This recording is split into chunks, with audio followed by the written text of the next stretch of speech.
mañana con 23 minutos, amigos televidentes, muy buenos días, gracias por acompañarnos. Les saluda su amigo y servidor Luis Valareso. Llueve en la ciudad capital en estos momentos, pero aquí estamos con nuestro invitado, el doctor Esteban Santos. Él es politólogo, catedrático universitario y analista internacional.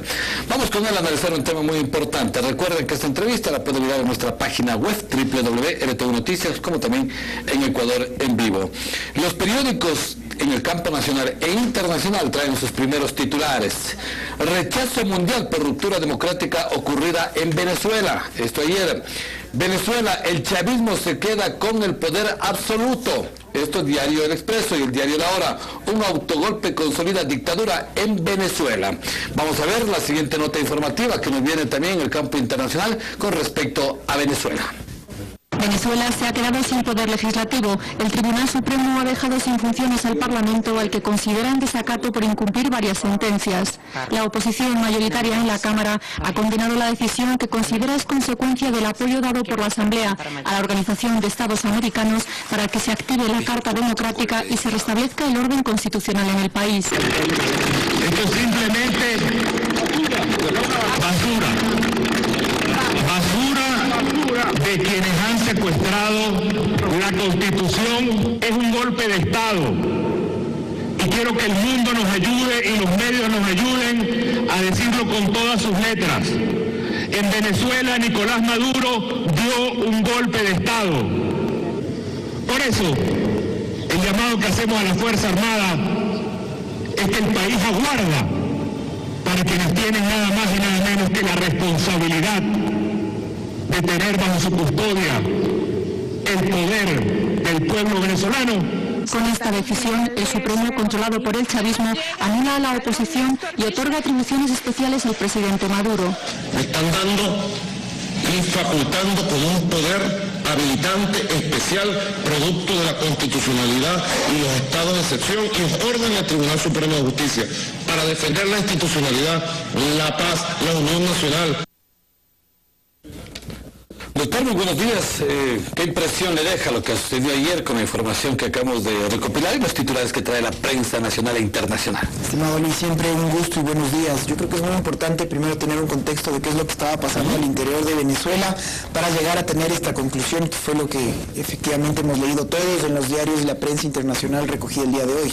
Venezuela estaba debatiendo una vez más procesos de cómo poder constituirse como compañías mixtas en el ámbito petrolero. El país más rico en recursos naturales a nivel Latinoamérica y uno de los más importantes a nivel mundial, quebrado. Y la Asamblea no daba paso al nuevo endeudamiento por parte del Ejecutivo y no daba paso a estas compañías de economía mixta.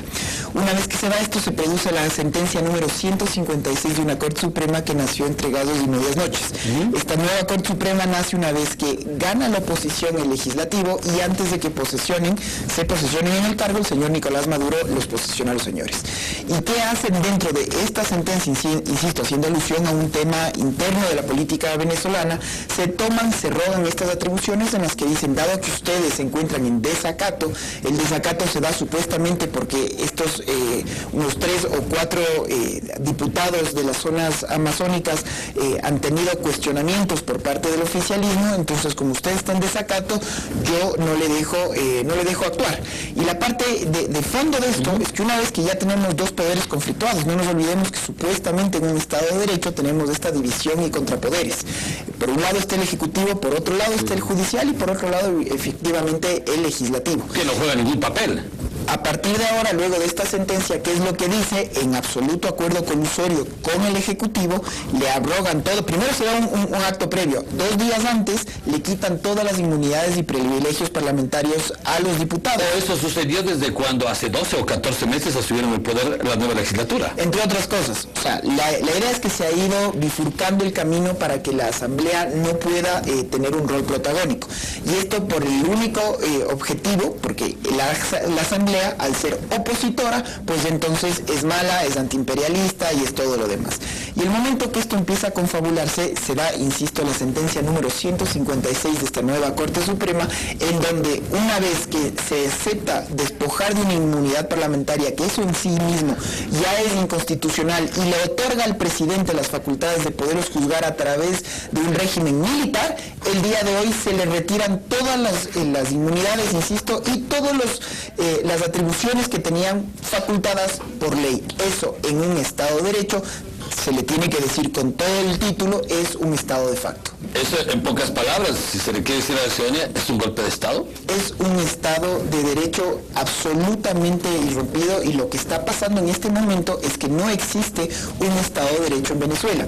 Si es que la Constitución aprobada por el mismo chavismo, la Constitución que fue elaborada por este mismo régimen, expresamente prohíbe que un poder puede estar encima del otro, y expresamente prohíbe que evidentemente jueces, que su calidad, su rol es de juzgar en el poder legislativo, nunca pueden estar en el poder legislativo, ellos mismos se arrogan unas funciones, y lo que dicen es que aparte de juzgar en derecho, ahora nosotros también vamos a legislar, siempre y cuando sea quien el presidente el que nos diga. Entonces esto, como le repito, es un acuerdo colusorio, y lo único que está pasando es que se ha roto a todas luces el orden constitucional en Venezuela. Dentro de ese marco, ¿qué pueden hacer los organismos internacionales? Dentro de lo que está pasando al interno de Venezuela, claro que son problemas de ellos, como muchos dirían, pero para eso están organismos internacionales que pueden jugar un papel importante. A eso se puso una determinación, la UNASUR. Hay países como el Perú, que primero salió y dijo, bueno, quitamos nuestro papel diplomático de este país. Se han dado algunos reclamos, yo creo que ha sido... ¿Pero los reclamos pueden quedar? Vamos por partes. Okay. Yo creo que es muy importante el rol protagónico que empieza a tener finalmente la comunidad internacional. A través de esta última sede, la sesión que se dio en la Organización de los Estados Americanos, ya fueron 20 los países que aprobaron el orden del día, y que en el orden del día se trate con punto y coma la crisis venezolana. Esto que es lo que desencadenó, entre otras cosas, justamente como veíamos en la nota, esta reacción por parte del chavismo. ¿Y qué es lo que se les acusa, entre otras cosas? Por traición a la patria, a la Asamblea Nacional, por justamente apoyar a la comunidad internacional, que en su mayoría dio el beneplácito para tratar la crisis venezolana. Una vez que se produce este desquebrajamiento del orden constitucional, son muchos los países que han dado un rechazo muy claro. México, Brasil, pero efectivamente ha sido el gobierno de Perú el que ha tomado la orden más extrema, por decirlo así, y rompe relaciones diplomáticas formalmente al anunciar su retiro del embajador, y por lo tanto cerrar la embajada como tal. Se queda a orden de encargado de negocios. Entonces, este es un mensaje muy claro que le está dando uno de sus país hermano, también vecino, y sobre todo la comunidad internacional, que es lo que creo que, y espero que se tome nota de esto. No nos olvidemos, hace un par de años, una de las opositoras, diputada también, la señora María Corina Machado, ni siquiera pudo dar un discurso que lo pretendía hacer en el seno de la OEA.